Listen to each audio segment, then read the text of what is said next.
Welcome back students. My today's topic is again on collision.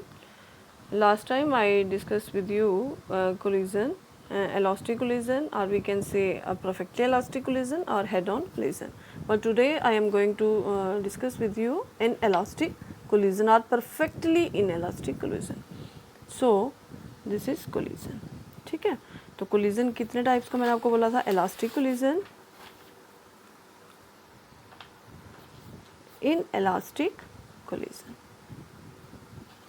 inelastic collision.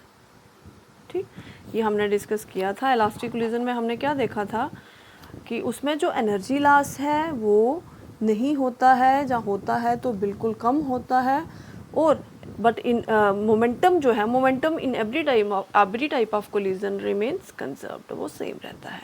But inelastic collision there is a dissipation of energy, मतलब lot of energy loss takes place. ठीक है, इसमें energy loss जो है वो ज़्यादा होता है ड्यूरिंग कोलिजन. देखो कैसे. इन इलास्टिक कोलिजन में क्या होता है, ये बॉडी विद मास m1 ये मूव कर रही है विद वेलोसिटी u1. ठीक है, दूसरी बॉडी ये भी हमने लिया, ये बॉडी मास m2 और ये मूव कर रही है विद वेलोसिटी u2 इस डायरेक्शन में. ठीक है, जब ये दोनों बॉडीज़ कोलाइड करती हैं, when these two bodies collide with each other, there is lot of energy dissipation takes place. मतलब इसमें जो एनर्जी लॉस जो है इसके बीच बहुत ज़्यादा होता है.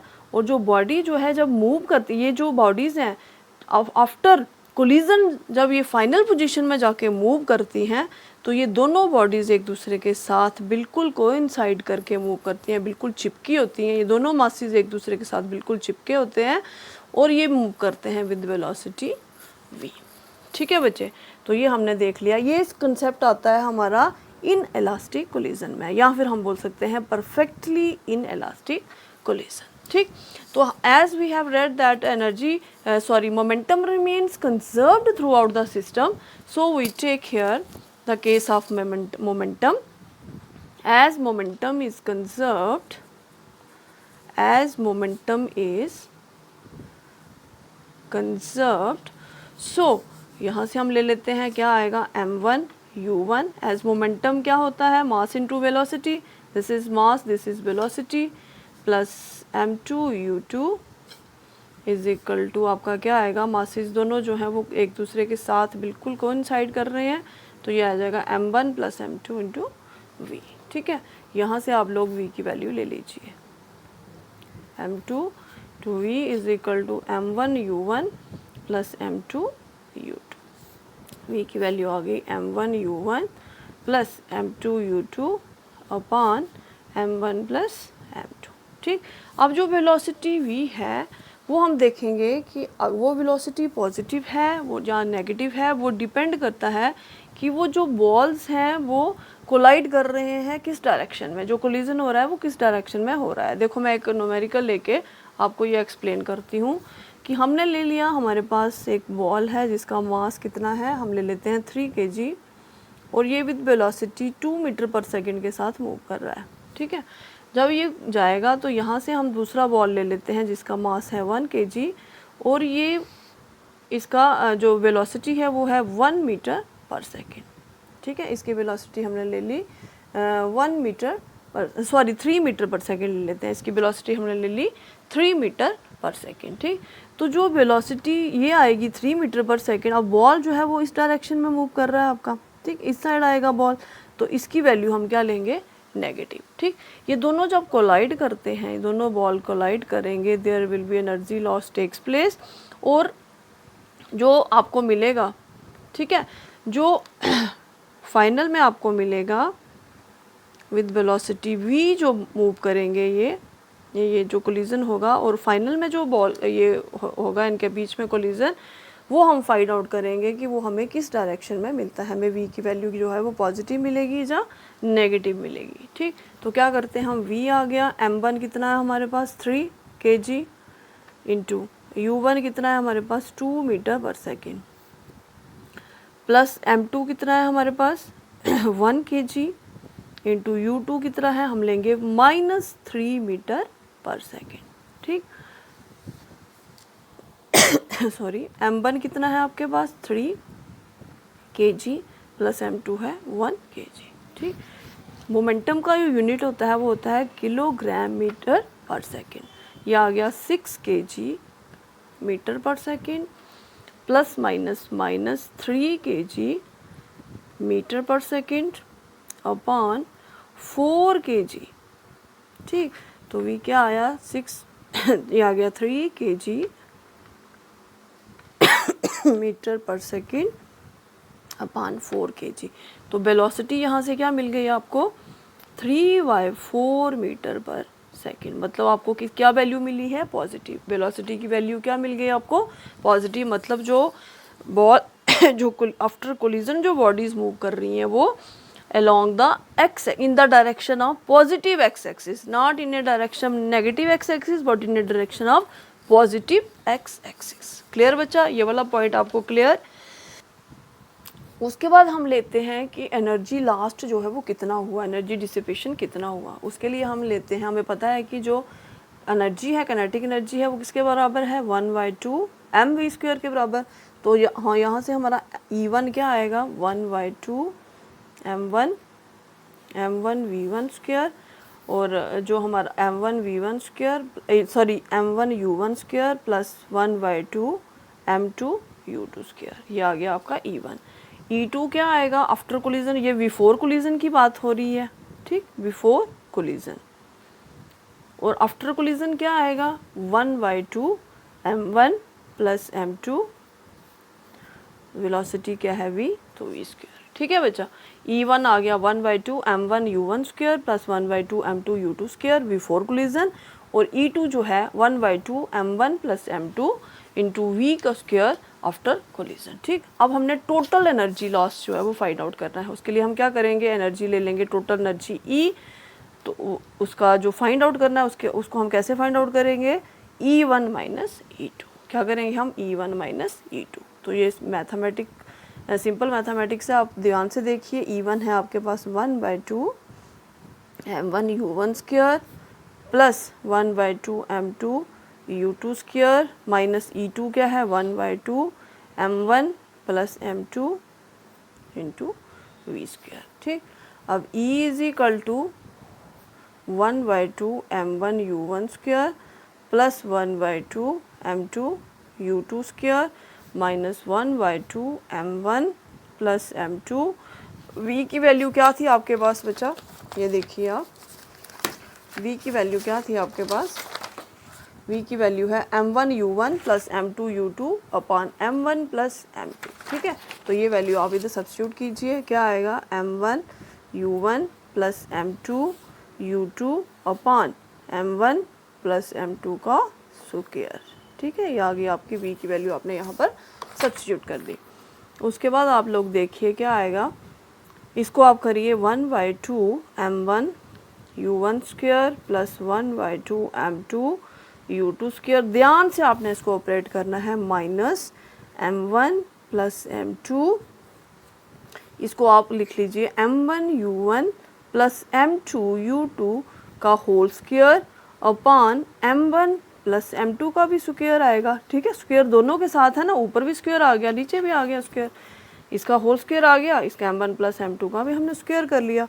तो E क्या आएगा 1/2 m1 u1² plus 1/2 m2 u2² minus ये एक m1 प्लस m2 और ये वाला एक m1 प्लस m2 आपका कैंसिल, क्योंकि इसको हम अलग करके लिख सकते हैं ना, ऐसे लिख सकते हो ना m1 plus m2 into m1 plus m2। इसको दो बार भी हम लिख सकते हैं क्योंकि स्क्वायर है इसका। तो एक ये और ये आपका कैंसिल हो गया, आपके पास सिर्फ एक m1 प्लस m2 बच गया। तो ये आएगा m1 u1 plus m2 u2 का whole square upon m1 plus m2। Clear है बच्चे? ठीक है, उसके बाद E की वैल्यू क्या आएगी आपके पास, क्या बचा, अब मैं इसको फिर से लिख देती हूँ आपको साफ तरीके से, प्लस 1/2 m2 u2² माइनस 1/2 क्या बचा बच्चे m1 u1 plus m2 u2 का whole square upon m1 plus m2, क्योंकि एक m1 प्लस m2 जो है वो इसके साथ ऊपर वाले m1 प्लस m2 के साथ आपका कैंसिल हो गया है। ठीक, अब आप इसको सिंप्लीफाई करिए, इसको कैसे करोगे, E इज इक्वल टू अब आप इसको करो 1/2 m1 u1 square plus 1/2 m2 u2 square minus 1/2, अंदर आप इसको ऑपरेट कर लो m1 square u1 square plus m2 square u2 square plus 2m1 u1 into m2 u2 upon m1 plus m2। ठीक है बच्चे, क्योंकि a प्लस b का whole square तो क्या आएगा a square plus b square plus 2ab upon m1 plus m2। Clear, ये हमने लगाया यहाँ पर a प्लस b का होल स्क्वायर। ठीक, अब उसके बाद क्या है आपका e इज इक्वल टू, आप क्या करो 1/2 कॉमन ले लो, अंदर आएगा आपका m1 u1 square plus m2 u2 square minus m1 u1 square plus m2 u2 square m2 square u2 square, यहाँ m1 square plus 2m1 m2 u1 u2 upon m1 plus m2। यही था ना आपका relation. ठीक, ये बना था ना। अब हम इसको सिंप्लीफाई करते हैं। 1/2 आपका बाहर रहेगा, यहाँ से हमारा जो एलसीएम है वो क्या ले लेते हैं हम m1 प्लस m2। क्या आ गया m1 प्लस m2। ठीक, अब इस m1 प्लस m2 को इसको लिख लो आप ओवर 1। ठीक, ये बन गया और ये बन गया। अब m1 प्लस m2 को हम इसके साथ भी मल्टीप्लाई करेंगे तो क्या आएगा, पहले m1 को कर लो आप, तो m1 को जब करेंगे तो क्या आएगा m1 स्क्वायर, यहाँ करो इसको m1 square u1 square plus m1 को इसके साथ भी लगेगा m1 m2 u2 square plus अब m2 को कर लो इसके साथ तो क्या आएगा m1 m2 u1 square plus m2 को इसके साथ करो m2 स्क्वायर u2 स्क्वायर। ठीक है, बाकी आपका जो है इसको आप ऐसे ब्रैकेट में रखो, ये क्या आ जाएगा minus m1 square u1 square minus m2 square u2 square minus 2m1 m2 u1 u2, क्योंकि माइनस को अंदर सारे के साथ क्या हो गई मल्टीप्लाई हो गई। तो e क्या आया आपके पास, यहाँ से जो नेगेटिव नेगेटिव है और पॉजिटिव नेगेटिव जो कैंसिल होते हैं आप कर लो, यहाँ m1 स्क्वायर u1 स्क्वायर है, ये minus m1 square u1 square. ठीक है, ये कैंसिल हो जाएंगे। उसके बाद है आपका m1 m2 u2 स्क्वायर, ये है m1 m2 u1 square plus m2 square u2 square, ये है m2 u2 स्क्वायर, ये कैंसिल हो गया आपके।